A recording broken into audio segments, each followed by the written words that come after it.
नमस्कार दोस्तों, स्वागत आप सभी का YouTube के इस चैनल के ऊपर। और आज की अपनी क्लास है वो रहेगी वरिष्ठ अध्यापक के विज्ञान की जो वैकेंसी है उसकी तैयारी करने वाले अभ्यर्थियों के लिए उप सह संयोजक यौगिक यानी कि कोऑर्डिनेशन कंपाउंड और उसका पार्ट फर्स्ट आज रहेगा। और आगामी क्लासेस के अंदर अपन इसके सेकंड थर्ड पार्ट में इस यूनिट को कंप्लीट करेंगे। और आपके साथ मैं हूं सुरेश राव, जिसने आरपीएससी एग्जाम 2022 में सेकंड ग्रेड साइंस में सिलेक्शन लिया और 96वें रैंक के अंदर 1500 समथिंग पोस्ट थी, उसमें मैं सिलेक्ट हुआ। मेरी केमिस्ट्री है वो किस प्रकार से मैंने तैयार करी, क्या मेरा मैटर था।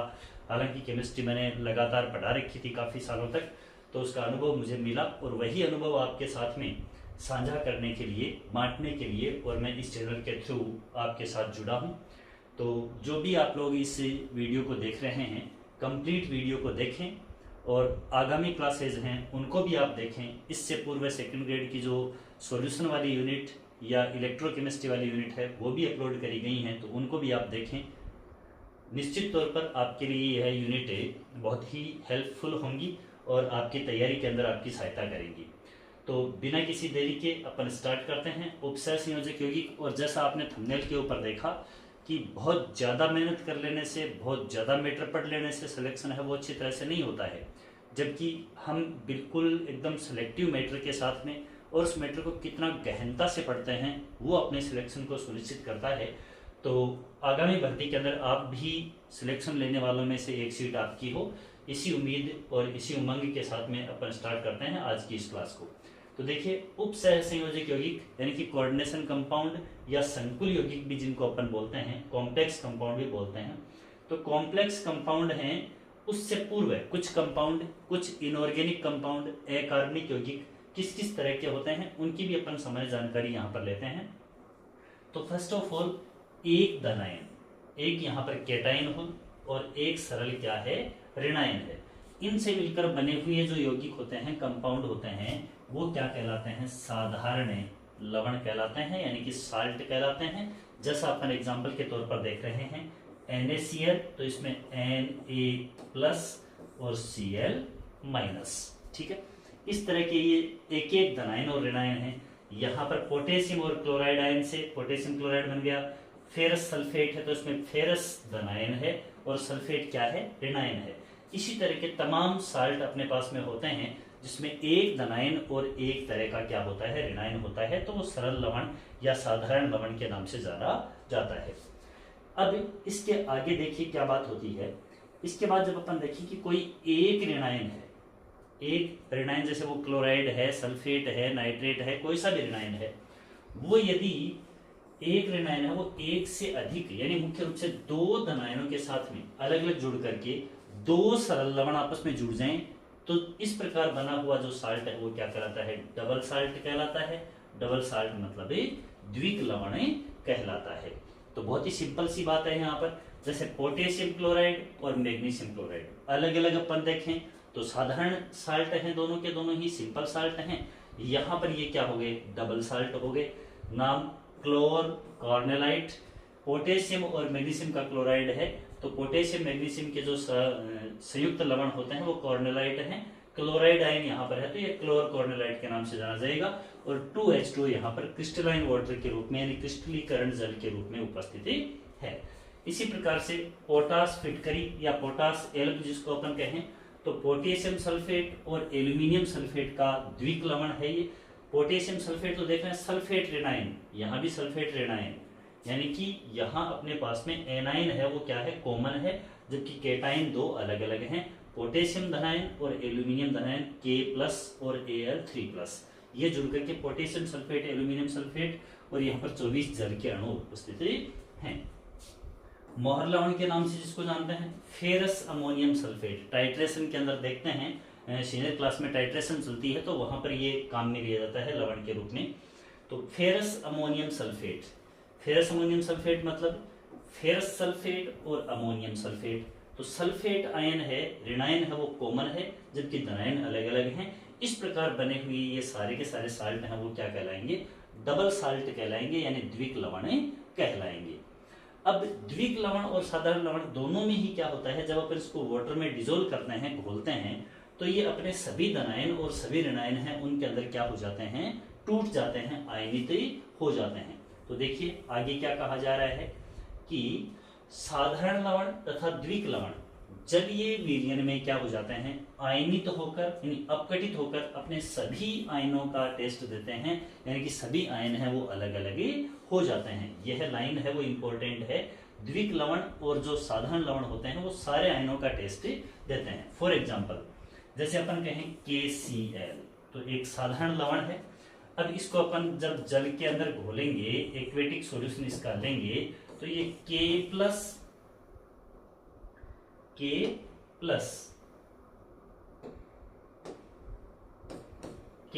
पोटेशियम आयन एक्वेटिक सॉल्यूशन जलीय विलयन और plus Cl minus aquatic solution यानी कि जलीय विलयन, इस प्रकार से टूट जाएगा।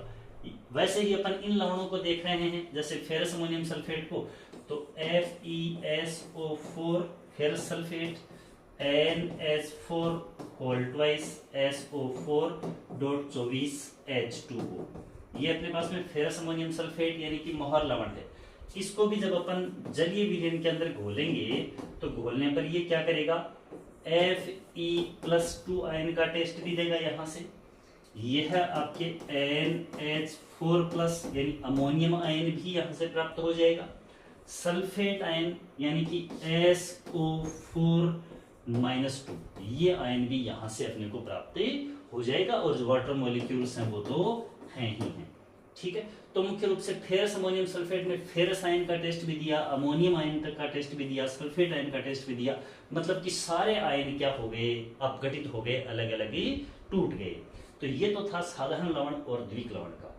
अब क्या होता है कि जब किसी इलेक्ट्रॉन युग्म में दाता समूह है, इलेक्ट्रॉन पेयर डोनेटिंग ग्रुप जो होता है, इलेक्ट्रॉन पेयर दे देने वाला जो समूह होता है, उसके द्वारा किसी धातु परमाणु के साथ उप सह संयोजक बंध द्वारा, कोवेलेंट बॉन्ड द्वारा किसी यौगिक का निर्माण किया जाता है। यानी कोई भी धातु परमाणु मेटल, उसके साथ में कोई इलेक्ट्रॉन युग्म देने वाला समूह है जुड़कर, जिसको अपन लिगेंड के रूप में डिफाइन करेंगे आगे।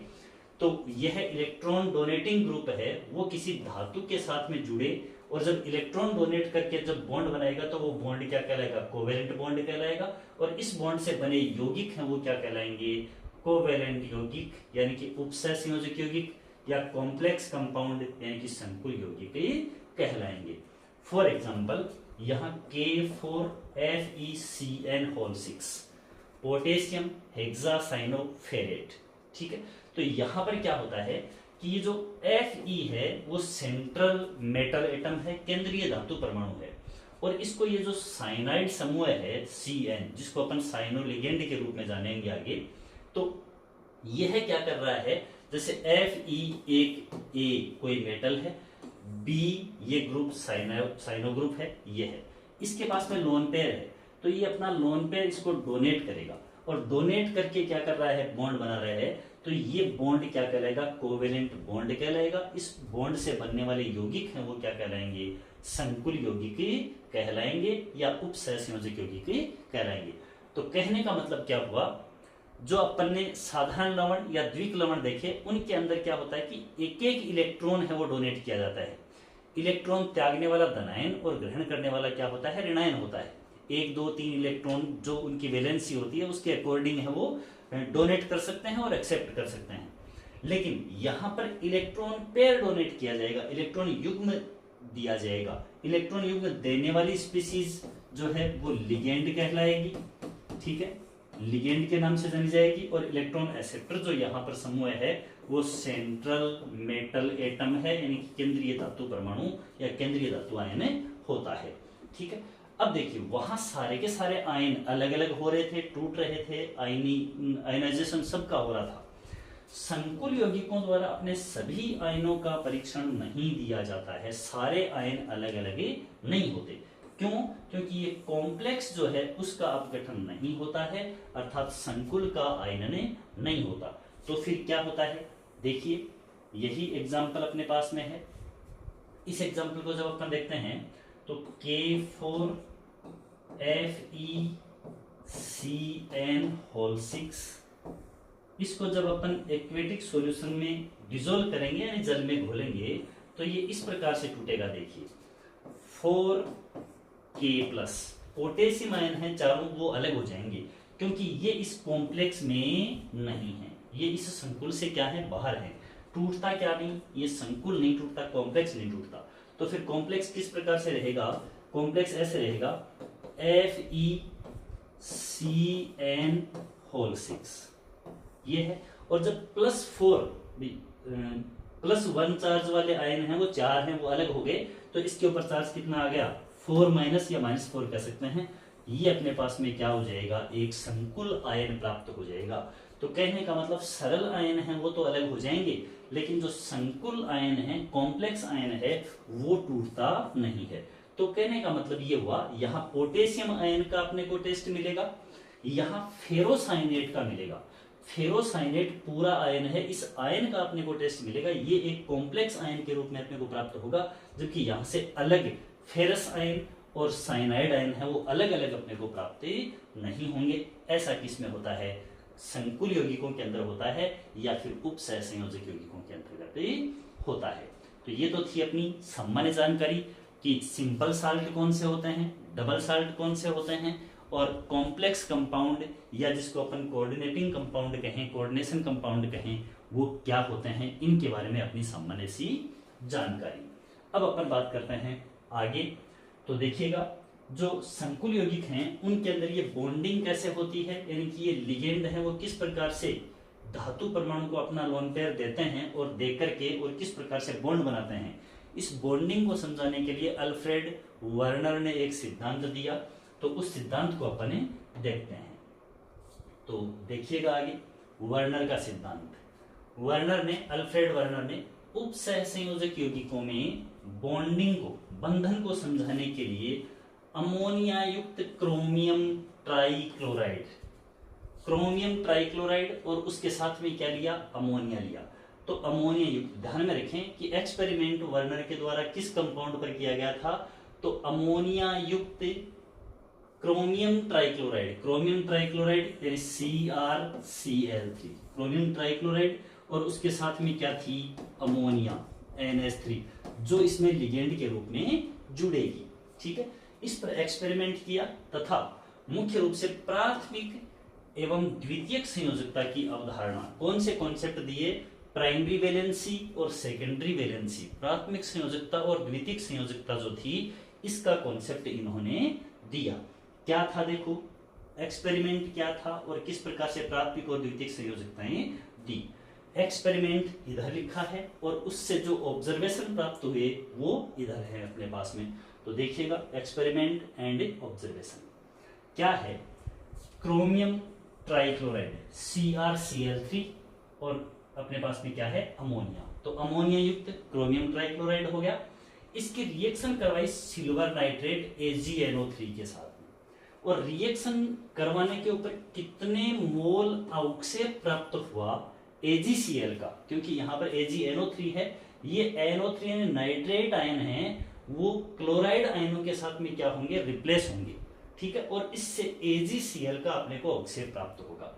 अब ये कितने मोल अवक्षेप प्राप्त होगा उससे अपने को पता चलता है कि इस कंपाउंड में आयनाइजेशन कितने जो आयन है उनका होता है और कितने आयन हैं जिनका आयनाइजेशन नहीं होता है। तो देखिए यहां पर ये जो 6 अमोनिया है, ये अमोनिया इसमें किस तरह से जुड़ेंगी, संकुल में ये अमोनिया कैसे जुड़ेंगी उस पर डिपेंड करेगा अवक्षेप का बनना। तो फर्स्ट ऑफ ऑल प्रयोग में इन्होंने देखा कि 3 मोल AgCl प्राप्त होता है, तो 3 मोल AgCl प्राप्त होता है, तब इसका कॉम्बिनेशन कैसा है। तो देखो क्रोमियम ट्राइक्लोराइड है लेकिन संकुल में 6 के 6 कौन जुड़ गए, जो अमोनिया है वो यहाँ पर एमिनो लिगेंड के रूप में जुड़े हुए हैं, हेक्सा एमिनो। ठीक है, हेक्सा एमिनो लिगेंड जुड़े हुए हैं और क्रोमियम यहाँ पर उपस्थित है, एमिन लिगेंड के रूप में 6 लिगेंड यहाँ पर मौजूद हैं। तो अब देखो अपन ने ऊपर देखा कि ये संकुल है, कॉम्प्लेक्स है, वो टूटता नहीं है, कॉम्प्लेक्स नहीं टूटेगा। तो तो जब ये कॉम्प्लेक्स नहीं टूटेगा तो आयनाइजेशन किसका होगा, Cl3, यानी कि 3 क्लोराइड आयन है वो हट जाएंगे। 3 क्लोराइड आयन हटेंगे तो 3 AgCl यहां पर रिएक्शन कर लेगा। रिएक्शन करके देखो क्या बनेगा, CrNH3 ये तो टूटेगा नहीं। Cl क्लोराइड आयन जो थे उनके स्थान पर क्या चले जाएंगे, NO3 यानी कि नाइट्रेट के 3 आयन यहां चले गए। तो फिर क्या हुआ, 3AgCl बना। ये लो, ये सिल्वर क्लोराइड के कितने मोल प्राप्त हुए अपने को, 3 मोल प्राप्त हुए।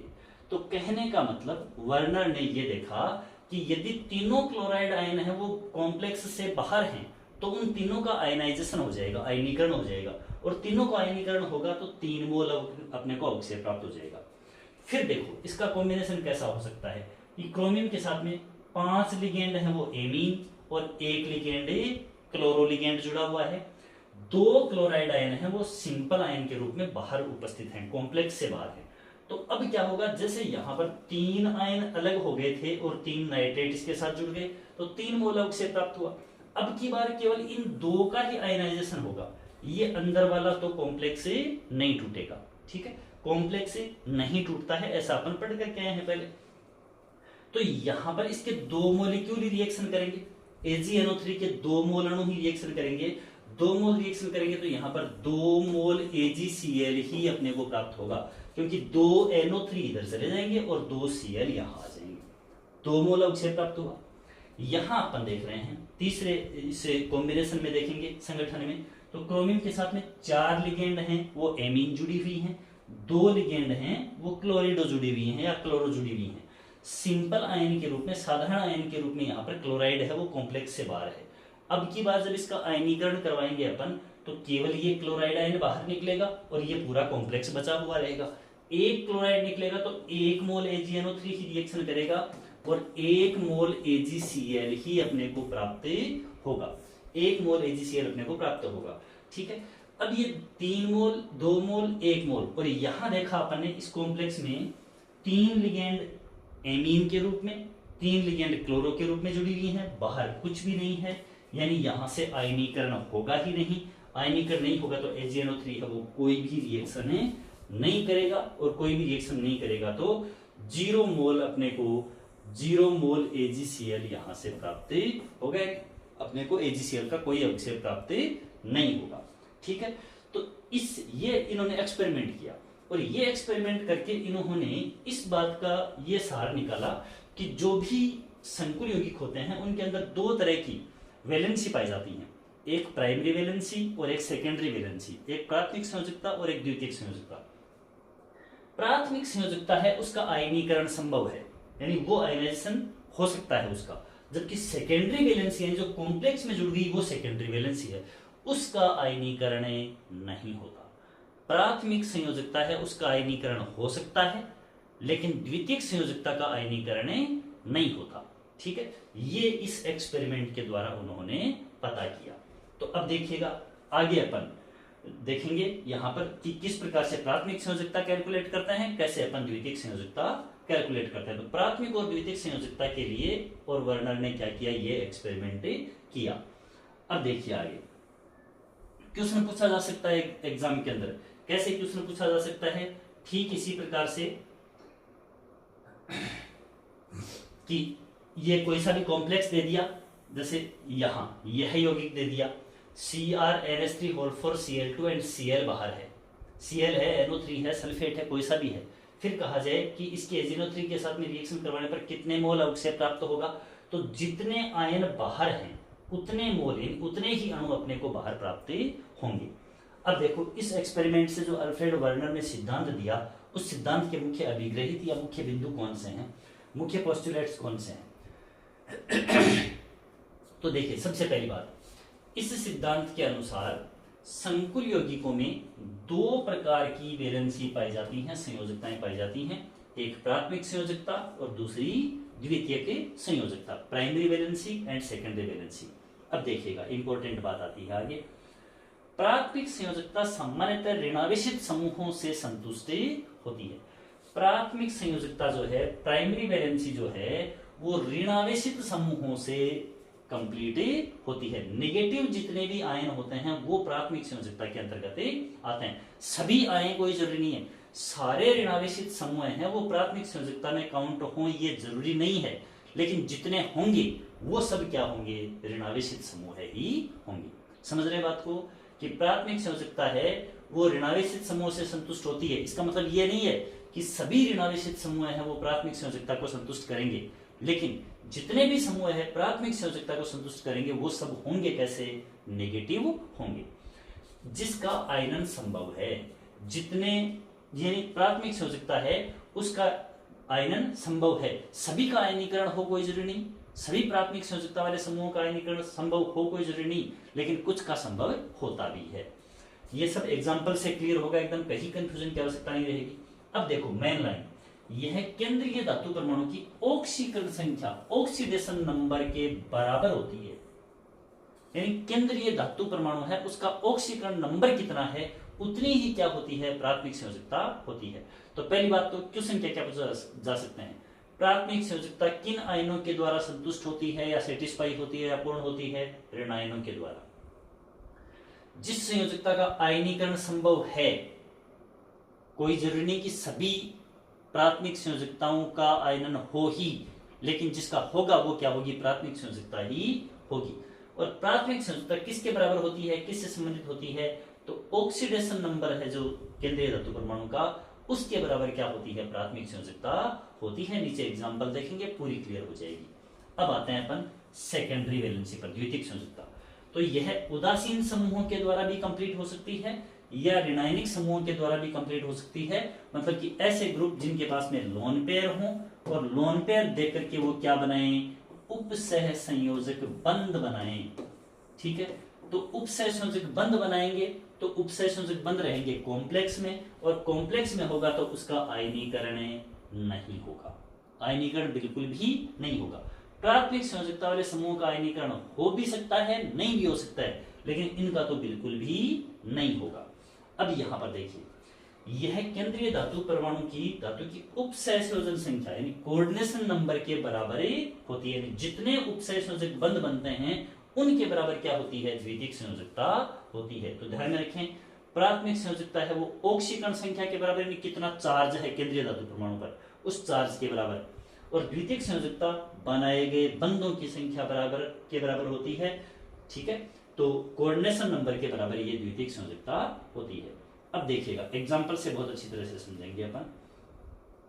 एग्जांपल है K4FeCN6 में प्राथमिक संयोजकता के अंदर अपन वैसे तो यहां पर देख रहे हैं तो आयनीकरण, अपन ने कहा कि इसका आयनन हो सकता है, तो यहां पर तो आयनन तो इसका हो सकता है K4 का, और ये क्या बन सकता है 4K+ बन सकता है, लेकिन प्राथमिक संयोजकता 4 नहीं है, यहां पर 4 नहीं है। तो आयनन संभव है लेकिन हर जगह आयनीकरण हो कोई जरूरी नहीं है। अब देखो प्राथमिक संयोजकता है वो किसके बराबर होती है, ऑक्सीकरण के बराबर होती है। तो Fe का ऑक्सीकरण कैसे निकालते हैं अपन, ऑक्सीकरण निकालते हैं कि +1 चार्ज है और ऐसे स्पीसीज कितने हैं, आयन कितने हैं, 4 हैं, प्लस Fe का अपन ने मान लिया X। ये सारा ऑक्सीकरण अंक निकालने का भी तरीका आगे देखेंगे, अभी बीच में बात आ रही है तो बता रहा हूं।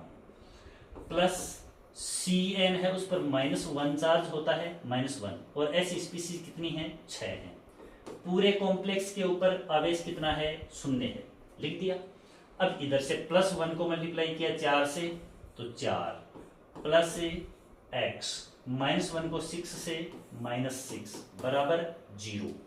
अब देखा अपन ने या ये चीज X बराबर -6 इधर आया 6 बन गया, 4 प्लस का था इधर आया माइनस का बन गया, बराबर क्या आया +2। तो यहां पर Fe का ऑक्सीडेशन नंबर कितना है, +2 है, तो फिर यहां पर प्राथमिक संयोजकता भी क्या होगी, +2 होगी, या अपन इसको कह सकते हैं 2 होगी। प्राथमिक संयोजकता कितनी होगी, 2 होगी। तो प्राथमिक संयोजकता है वो किसके बराबर होती है, ऑक्सीडेशन नंबर के। सेंट्रल मेटल एटम है, केंद्रीय धातु परमाणु है, यानी कि संकुल में जो धातु है उसकी ऑक्सीकरण अवस्था के बराबर क्या होती है, प्राथमिक संयोजकता होती है। ठीक है, और चूंकि ये धनावेश आ रहा है इसके ऊपर, Fe +2 अवस्था में बनेगा ये, तो +2 अवस्था में होगी तो ये क्या होगा, आयन के रूप में होगा। अब बात करते हैं द्वितीयक संयोजकता की। तो द्वितीयक संयोजकता लिगेंड द्वारा बनाए गए उपसहसंयोजक बंधों की संख्या। तो जो Cn- एक साइनो लिगेंड है, ये अपना एक लोन पेयर देकर के एक बंध बनाती है, एक उपसहसंयोजक बंध बनाती है। 6 लिगेंड कितने बॉन्ड बनाएंगी? 6 बंध बनाएंगी। तो यहाँ पर Fe की समन्वय संख्या या उपसहसंयोजन संख्या कितनी होगी? 6 होगी। और वही क्या है? द्वितीयक संयोजकता है। अपन ने देखा कि जो आपकी प्राथमिक संयोजकता है वो ऋणायन के द्वारा संतुष्ट होती है। तो ऋणायन के द्वारा कैसे हुई? यहाँ पर ये 2 कैसे हुई देखो, +4 थे वो -4 से उदासीन हो गए, +2 बची। यहाँ पर माइनस के 2 ही तो बचे ना ज्यादा, ये प्लस के 4 थे, पोटेशियम आयन 4 थे, साइनाइड आयन 6 थे, माइनस के 6 थे। अब प्लस के 4 से माइनस के 4 तो क्या हो गए? कैंसिल। माइनस के 2 बचे, उन -2 से क्या हुआ? Fe+2 है वो संतुष्ट हुआ। तो Fe+2 यानी इसकी जो प्राथमिक संयोजकता है वो किसके द्वारा संतुष्ट हुई? Fe+2 की प्राथमिक संयोजकता जो +2 है वो किसके द्वारा संतुष्ट हुई? 2 Cn- आयन थे उनके द्वारा संतुष्ट हुई। तो आ गई बात वहां से। फिर द्वितीयक संयोजकता किससे संतुष्ट होती है? ऋणायनों से या उदासीन समूहों से। यहाँ पर ये सारे के सारे ऋणावेशित हैं कि नहीं है? तो इन ऋणावेशित समूहों से ही क्या संतुष्ट हो रही है? द्वितीयक संयोजकता संतुष्टि हो रही है। तो प्राथमिक संयोजकता ऋणायन से ही संतुष्ट होती है, द्वितीयक संयोजकता उदासीन समूह है या फिर ऋणावेशित समूह है यानी कि लिगेंड के द्वारा संतुष्टि होती है। अब एक अदर कंपाउंड है अपने पास में। क्या है other compound? CrNH3 and Cl, फिर ये Cl2 बाहर है। इसमें प्राइमरी वैलेंसी प्राथमिक संयोजकता। तो प्राथमिक संयोजकता क्या है? यहां पर देखो, संयोजकता के यानी कि ऑक्सीकरण अंक के बराबर है। अब देखो, अपन ने कहा कि प्राथमिक संयोजकता का आयनन संभव है, तो आयनन तो केवल इन 2 Cl- का ही होगा, इनका ही हुआ। लेकिन इस Cl- का आयनन नहीं भी हुआ, फिर भी ये प्राथमिक संयोजकता के रूप में तो है, ठीक है, क्योंकि ये ऋणायनों के द्वारा संतुष्ट हो रही है और ऑक्सीकरण अंक के बराबर है। तो आप ऑक्सीकरण अंक निकालेंगे, Cr का मान लिया x प्लस अमोनिया का 0 होता है, 5 से करेंगे यानी अमोनिया के ऊपर चार्ज 0 और 5 से गुणा करेंगे तो भी 0 ही रहेगा। फिर प्लस Cl के -1 और प्लस ये यहाँ पर Cl दोनों का मिला करके -2 बराबर टोटल कितना? पूरे कॉम्प्लेक्स पर, पूरे यौगिक पर आए आवेश 0। अब अपन ने देखा x ये 0, ये -1 -2 -3 हो गया बराबर 0 हो गया। x बराबर क्या आया? +3 आया। ये लो गई। तो प्राइमरी वैलेंसी कितनी हो गई? +3। और ये +3 क्रोमियम पर जो +3 आवेश था ऑक्सीकरण के बराबर होती है, तो +3 जो आवेश था वो Cl- के द्वारा, इधर Cl- थे 2, उनके द्वारा संतुष्ट हुई नहीं हुई? तो अपन कह सकते हैं कि प्राइमरी वैलेंसी है वो ऋणायनों के द्वारा संतुष्ट होती है, ठीक है। इस प्रकार से वैलेंसी संतुष्ट होगी। अब अपन बात करें सेकेंडरी वैलेंसी की, द्वितीयक संयोजकता की। तो सेकेंडरी वैलेंसी किसके द्वारा? लिगेंड द्वारा बनाए गए उपसहसंयोजक बंधों के द्वारा यानी समन्वय संख्या के द्वारा संतुष्ट होती है, उपसहसंयोजन संख्या के बराबर होती है। तो 5 बॉन्ड तो बनाए एमिनो लिगेंड ने और 1 बनाया किसने? क्लोरिडो लिगेंड ने या क्लोरो लिगेंड ने। टोटल कितने हो गए? 6 हो गए उपसहसंयोजक बंध। तो समन्वय संख्या 6, देन यहाँ पर अपनी जो द्वितीयक संयोजकता है वो भी कितनी हो गई? 6 हो गई, जो 5 उदासीन समूहों द्वारा संतुष्ट हुई और 1 ऋणावेशित समूह के द्वारा संतुष्ट हुई। तो जो कॉम्प्लेक्स के अंदर लिगेंड जुड़ी हुई हैं और वो जितने बंध बना रही हैं वो तो है द्वितीयक संयोजकता, और जो चार्ज है केंद्रीय धातु परमाणु पर वो क्या है? प्राइमरी वैलेंसी है, प्राथमिक संयोजकता है। और उसका आयनन संभव है, तो सभी का नहीं, जैसे यहाँ पर 2 का आयनन संभव है, 1 का नहीं भी है, ठीक है। तो आयनन संभव है, हो भी सकता है, नहीं भी हो, लेकिन द्वितीयक संयोजकता का यानी कॉम्प्लेक्स का आयनन कभी भी नहीं होता। तो ये थी अपनी प्राइमरी और सेकेंडरी वैलेंसी और वर्नर का सिद्धांत, जिसके अंदर अपन ने मुख्य रूप से प्राथमिक और द्वितीयक संयोजकता को एग्जाम्पल के साथ में देखा। आगे बात करते हैं अपन, क्वेश्चन पूछा जा सकता है यहाँ से।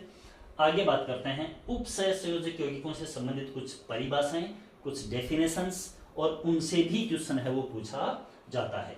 एक कंपाउंड लिखा हुआ है जो पहले एग्जांपल लिया अपन ने, K4। एग्जांपल काफी सारे अपन आगे देखेंगे, लेकिन यह एक एग्जांपल लेकर के अपन इसके अंदर एंट्री कर रहे हैं सब्जेक्ट में। K4 FeCN6 अब देखो कॉम्प्लेक्स के यानी स्क्वायर ब्रैकेट जो है उसके बाहर जो कुछ है उसका आयनीकरण संभव है, जिसका आयनीकरण संभव है वो कहलाएगा आयन मंडल।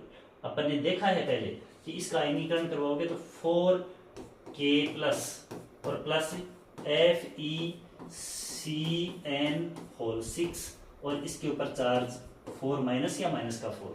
ठीक है, तो आयन कौन से बने? 4 तो ये बने, एक ये बना, 5 ऐसे ही तो आयन बने।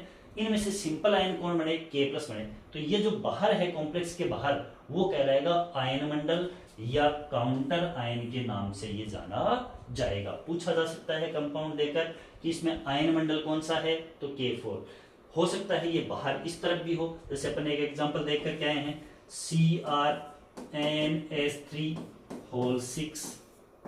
और बाहर Cl3, ये लो ऐसा एग्जांपल है। तो यहाँ आयन मंडल कौन है? ये जो Cl3, इसका आयनीकरण होगा। यहाँ पर जब आयनाइजेशन करवाएंगे तो CrNH3 इसके ऊपर चार्ज आएगा प्लस का 3 और प्लस निकलेगा क्या? 3Cl minus. तो आयन यही तो बने, सरल आयन ये बने। सरल आयन जो होते हैं वही आयन मंडल के रूप में जाने जाते हैं। फिर कॉम्प्लेक्स के अंदर आ रहे हैं, ये है पूरा ग्रुप जो है, यानी कि केंद्रीय धातु परमाणु और लिगेंड इनसे जुड़कर बना हुआ जो समूह है वो कहलाता है समन्वय मंडल। ठीक है, या समन्वय सत्ता। ठीक है, समन्वय मंडल या फिर समन्वय सत्ता के नाम से ये जानी जाती है। कोऑर्डिनेशन एंटिटी के नाम से ये जाना जाता है। कोऑर्डिनेशन एंटिटी के नाम से यानी कि समन्वय मंडल या समन्वय सत्ता के नाम से जाना जाता है। समन्वय मंडल यानी संकुल समूह में केंद्रीय धातु और लिगेंड आते हैं। अब केंद्रीय धातु आयन जो कि लिगेंड के साथ जुड़कर इलेक्ट्रॉन पेयर एक्सेप्ट करता है और उपसंयोजक बंध बनाता है, और लिगेंड ऐसे दाता समूह है जो अपना लोन पेयर देते हैं केंद्रीय धातु को और देकर उपसंयोजक बंध बनाते हैं। तो ये होते हैं केंद्रीय धातु आयन या केंद्रीय धातु परमाणु भी कहा जा सकता है इसको। और ये जो दाता स्पीसीज होती हैं जो ऋणावेशित हो सकती हैं, उदासीन हो सकती हैं, यानी कि लोन पेयर युक्त स्पीसीज होती हैं जो अपना लोन पेयर डोनेट करती हैं। डोनेट जिस धातु को करती हैं वो केंद्रीय धातु आयन कहलाता है, और डोनेटिंग ये जो ग्रुप है वो क्या कहलाते हैं? लिगेंड कहलाते हैं। अब सभी अपन परिभाषाएं हैं वो अलग अलग देखते हैं इनकी।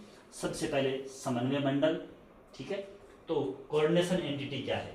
केंद्रीय धातु आयन तथा लिगेंड इनसे मिलकर बना हुआ संकुल यानी कि कॉम्प्लेक्स, यानी कि जिसे वर्गाकार कोष्ठक यानी स्क्वायर ब्रैकेट में अपन लिखते हैं वो क्या कहलाता है? समन्वय मंडल कहलाता है। जैसे ऊपर वाले कंपाउंड में K4 को हटा दें अपन तो K4 प्लस निकल जाएगा, 4K प्लस, और जो -4 वाला ये अपने पास में एक क्या प्राप्त हो गया?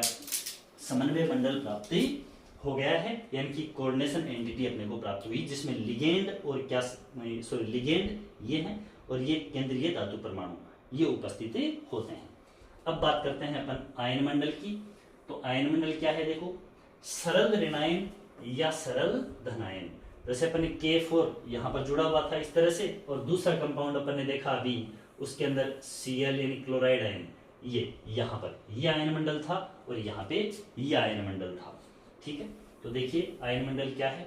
सरल ऋणायन या धनायन जिनका आयनन संभव होता है। जैसे उपरोक्त एग्जाम्पल के अंदर पोटेशियम वाले के अंदर 4 पोटेशियम आयन हैं, वो आयन मंडल के रूप में मौजूद हैं।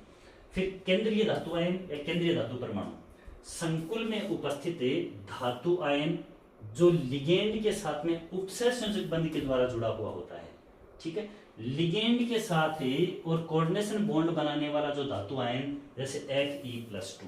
Fe+2 कैसे? जैसे अपन ने यहाँ पर अपना देखा कंपाउंड K4FeCN6 और ये कॉम्प्लेक्स था। तो यहाँ पर Fe के ऊपर चार्ज कितना है? +2 है। कैसे? 4K प्लस, इस प्रकार से, या यूं कह सकते हैं अपन इसको चार्ज को कंप्लीट देखें तो यहाँ पर +1 मल्टीप्लाई करोगे 4 से, प्लस Fe का अक्ष मान लीजिए, प्लस Cn का -1 और मल्टीप्लाई करोगे 6 से, बराबर हो गया 0। तो ये 4 + x - 6 बराबर 0। तो x बराबर 6 इधर आ गया प्लस का और 4 इधर आया तो माइनस का, बराबर प्लस का 2। तो इस प्रकार से ऑक्सीकरण अवस्था कितनी है? +2 है। तो ये Fe+2 ये यहाँ पर क्या है? केंद्रीय धातु आयन है और केंद्रीय धातु परमाणु की बात करें तो Fe क्या है, केंद्रीय धातु परमाणु है। यानी कि संकुल में जुड़ने वाला, ये अपन देख रहे हैं, संकुल में जुड़ने वाली जो धातु है वो क्या होती है, केंद्रीय धातु परमाणु होती है। आगे बात करते हैं, देखिए उपसहसंयोजन संख्या या जिसको समन्वय संख्या बोलते हैं अपन, कोऑर्डिनेशन नंबर बोलते हैं। क्या बोलेंगे, कोऑर्डिनेशन नंबर। तो केंद्रीय धातु आयन या केंद्रीय धातु परमाणु द्वारा लिगेंड के साथ बनाए गए कुल उपसहसंयोजक बंध कितने हैं, उनकी संख्या ही क्या कहलाती है, समन्वय संख्या कहलाती है, उपसहसंयोजक बंधों की संख्या। अब ये कोऑर्डिनेशन नंबर है, उपसहसंयोजक संख्या है, वो एक दंतुक लिगेंड्स की संख्या के बराबर होती है। एक दंतुक का मतलब जो लिगेंड एक ही बॉन्ड बनाती हैं वो मोनोडेंटेट लिगेंड कहलाएंगी, एक दंतुक लिगेंड कहलाएंगी। तो उनकी संख्या के बराबर एक दंतुक लिगेंड एक बंध बनाएगी तो 5 लिगेंड 5 बंध बनाएंगी कि नहीं बनाएंगी। तो बंधों की संख्या ही क्या कहलाती है, समन्वय संख्या कहलाती है। तो बंधों की संख्या लिगेंड के बराबर हो गई एक दंतुक लिगेंड में, तो लिगेंड्स के बराबर। द्विदंतुक लिगेंड है तो एक लिगेंड 2 बंध बनाएगी, सपोज 3 लिगेंड है तो बंध कितने बनाएंगी, 6, तो उसकी दुगुनी यानी 3 द्विदंतुक लिगेंड जुड़ी हुई हैं तो समन्वय संख्या कितनी होगी, 6 होगी। For example CO cobalt ethylene diamine EN3, ये कॉम्प्लेक्स है Cl3 ऐसे। तो एथिलीन डाइएमीन एक द्विदंतुक लिगेंड है। ये द्विदंतुक लिगेंड मतलब एक लिगेंड 2 बंध बनाती है, लिगेंडों की संख्या 3 है तो 3 लिगेंड प्रत्येक 2-2 बंध बनाएंगी तो टोटल बंध कितने, 6। तो यहां पर समन्वय संख्या कितनी होगी, 6 होगी। उपसहसंयोजक संख्या है वो कितनी होगी, 6 होगी। द्विदंतुक लिगेंड की दुगुनी, तो द्विदंतुक लिगेंड थी 3, उनकी दुगुनी यानी कि 6 क्या हो गई, समन्वय संख्या हो गई। और बहुदंतुक लिगेंड यानी पॉलीडेंटेट लिगेंड की n गुणा, यानी कि त्रिदंतुक लिगेंड की 3 गुणा, चतुर्दंतुक लिगेंड की 4 गुणा क्या होती है, समन्वय संख्या होती है। यानी एक लिगेंड ऐसी जुड़ गई, एक ही लिगेंड 4 बंध बनाती है तो बंधों की संख्या, लिगेंड तो एक जुड़ी हुई है तो ऐसा नहीं आप समन्वय संख्या 1 बताओगे, एक ही लिगेंड 4 बंध बना रही है तो समन्वय संख्या 4 होगी। और 4-4 बंध बनाने वाली 2 लिगेंड अगर जुड़ गई तो बंधों की संख्या कितनी हो जाएगी, 8 हो जाएगी। ठीक है, इस तरह से अपन क्या करेंगे, समन्वय संख्या बताएंगे। और आगे खूब सारे कंपाउंड ऐसे अपन देखेंगे जिसमें अपन समन्वय संख्या वगैरह और ऑक्सीकरण अवस्था वगैरह आराम से क्लियर हो जाएंगी, यहाँ पर भी हो गई है निश्चित तौर पर। अब है समन्वय बहुफलक।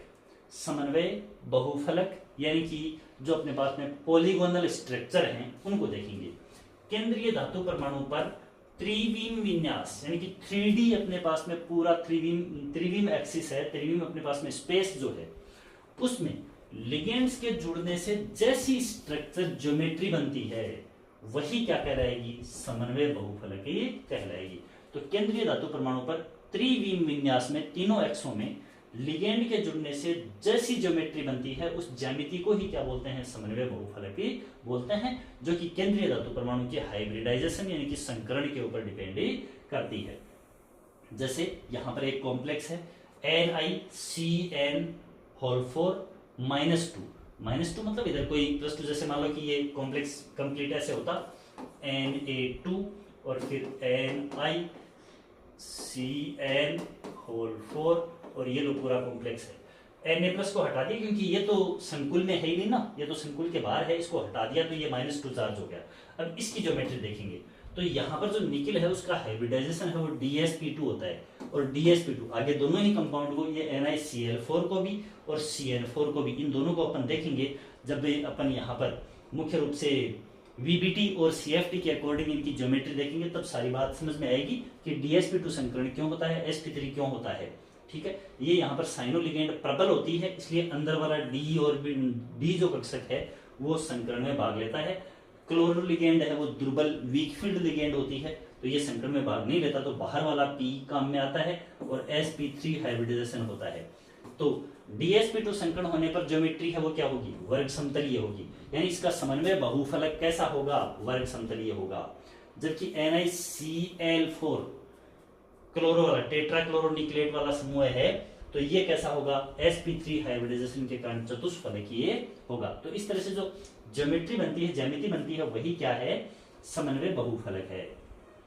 ऐसे ही अपन देख रहे हैं कोबाल्ट के साथ में हेक्साएमिनोस ग्रुप जुड़े हुए हैं, हेक्साएमीन समूह है तो हेक्साएमीन और यहाँ पर ये अपने पास में कोबाल्ट है तो इसके अंदर देखेंगे अपन कि 6 लिगेंड जुड़ करके और क्या बना रही हैं, अष्टफलकीय ज्योमेट्री का निर्माण कर रही हैं। अष्टफलकीय या फिर वर्गाकार द्विपिरामिडी, एक ये स्क्वायर बन गया, वर्ग बन गया, और फिर ऊपर लिगेंड है एक, जैसे ये स्क्वायर बना, जैसे मैं आपको यूं बताता हूं कि जैसे ये एक बुक है, तो उस बुक के अकॉर्डिंग अपन देखते हैं, कोई भी बुक लेते हैं अपन, तो बुक लेंगे, ये स्क्वायर हो गया, वर्ग हो गया, इसके ऊपर की तरफ लिगेंड जुड़ी हुई है, तो 1 2 3 और 4, ये एक पिरामिड बन गया पूरा। फिर नीचे की तरफ लिगेंड जुड़ी हुई है, तो 1 2 3 और 4, ये 4 फलक बन गए नीचे। तो ये वर्ग और नीचे पिरामिड ऊपर पिरामिड, तो वर्गाकार द्विपिरामिडी बन गई। या फिर ऊपर देखो 1 2 3 और 4, 4 फलक ऊपर और 4 ही फलक नीचे, इस तरह से बन गए। तो 4 फलक ऊपर 4 फलक नीचे, मतलब फलक कितने, 8। तो इसको अपन क्या कह सकते हैं, अष्टफलकीय ज्यामिति कह सकते हैं। या फिर वर्ग के ऊपर और नीचे 2 पिरामिड बनते हैं, तो वर्गाकार द्विपिरामिडी भी कह सकते हैं। तो ऐसी क्या बनती हैं, अलग अलग जो ज्योमेट्री होती हैं वही समन्वय बहुफलक के रूप में जानी जाती हैं।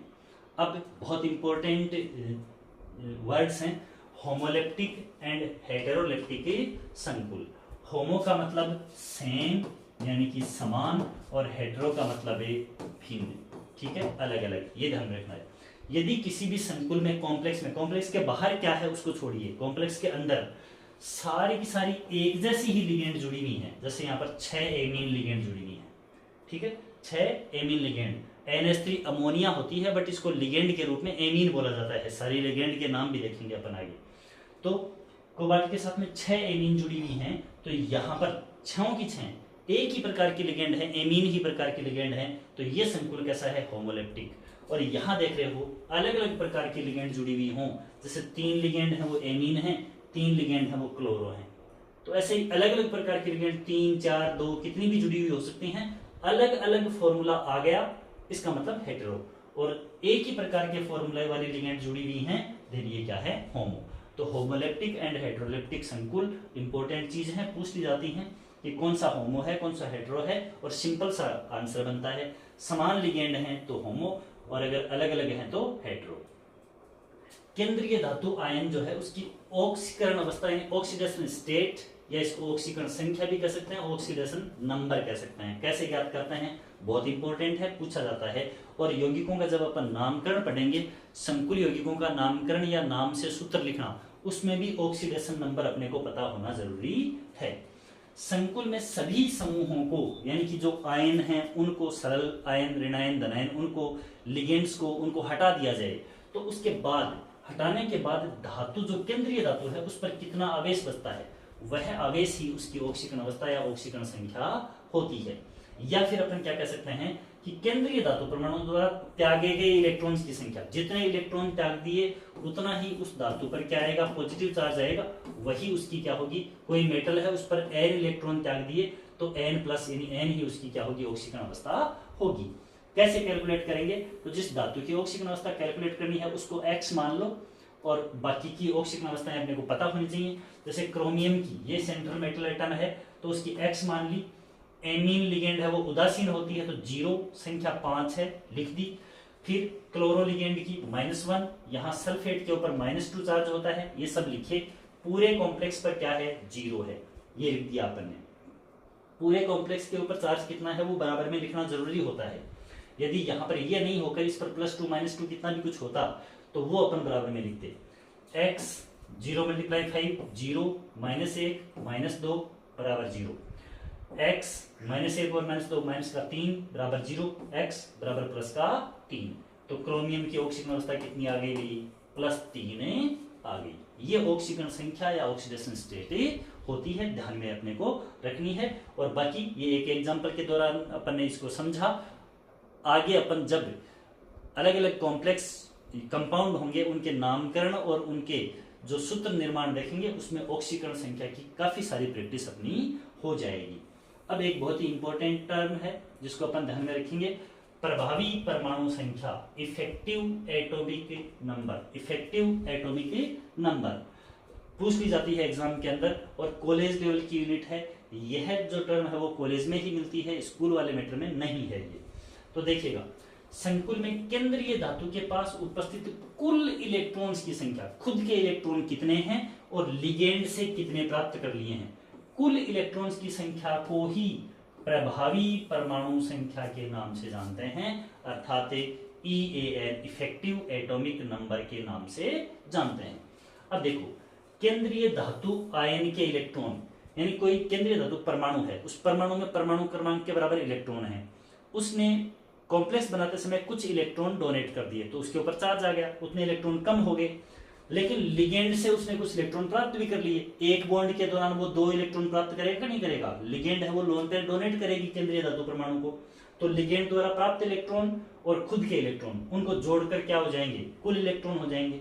अब देखिएगा, अपन एग्जांपल से समझते हैं इसको। कोबाल्ट के साथ में 4 लिगेंड एमीन जुड़ी हुई है, एक लिगेंड एक्वा जुड़ी हुई है यानी कि वाटर, और एक लिगेंड क्लोरिडो जुड़ी हुई है या क्लोरो जुड़ी हुई है, और ये आयन है। अब अपन देखेंगे कि इसमें कोबाल्ट के लिए यानी केंद्रीय धातु परमाणु के लिए और इफेक्टिव एटॉमिक नंबर देखना चाहें, EAN देखना चाहें, तो कोबाल्ट का परमाणु क्रमांक होता है 27। ठीक है, अब यहां पर कोबाल्ट की ऑक्सीजन संख्या, एमीन 0, 4 से मल्टीप्लाई करोगे 0, एक्वा 0, Cl -1, Cl2 -2 दोनों के मिला करके, तो माइनस के 2 और माइनस का 1, माइनस का 3, तो कोबाल्ट प्लस का 3। ऑक्सीजन संख्या है वो कितनी होगी कोबाल्ट की, +3 होगी, तो +3 होगी, इसका मतलब कोबाल्ट ने 3 इलेक्ट्रॉन निकाल दिए, तो 27 थे टोटल इसके पास में, 3 निकाल दिए, तो अब कोबाल्ट में इलेक्ट्रॉन कितने बचे, 24 बचे। ये 24 इलेक्ट्रॉन तो कोबाल्ट 3+ जो आयन है, यहाँ पर कोबाल्ट 3+ अवस्था में ही है, ऑक्सीडेशन नंबर कितनी है 3+ या +3 है, तो 24 इलेक्ट्रॉन खुद के बचे। और इससे जुड़ी हुई जो एक दंतुक लिगेंड है, ठीक है, एक दंतुक लिगेंड कितनी है 6, क्योंकि एक लोन पेयर देने वाली 4 लिगेंड एक ये और एक ये, तो टोटल 4, 5 और 6 लिगेंड है और 6 ही बंद बनाएंगी। तो कोबाल्ट 3+ आयन से जुड़ी हुई एक दंतुक लिगेंड की संख्या 6 है और इनसे प्राप्त इलेक्ट्रॉन 6 एक दंतुक लिगेंड मतलब बंद कितने बनाएंगी, उपसर्ग संयोजक बंद कितने बनाएंगी, 6 बंद बनाएंगी। और 6 बंद बनाने के लिए कितने इलेक्ट्रॉन देगी, टोटल 6 लोन पेयर देंगी, तो 6 लोन पेयर में इलेक्ट्रॉन कितने हुए, 12 हुए। अब 24 इलेक्ट्रॉन तो खुद के हैं और 12 इलेक्ट्रॉन लिगेंड से प्राप्त कर लिए। अपन ने यहां पर फॉर्मूला लिखा था, देखो क्या था फॉर्मूला, EAN = केंद्रीय धातु आयन के खुद के इलेक्ट्रॉन प्लस लिगेंड से प्राप्त इलेक्ट्रॉन। देखिए यहां पर खुद के इलेक्ट्रॉन 24, लिगेंड से प्राप्त इलेक्ट्रॉन 12, 24 और 12 जोड़ा, तो यहाँ पर कोबाल्ट 3+ के लिए या कोबाल्ट के लिए इफेक्टिव एटॉमिक नंबर कितना है 36 है। तो इसको ध्यान में रखना, इस चीज को, इस कॉन्सेप्ट को समझना बहुत ज्यादा जरूरी है।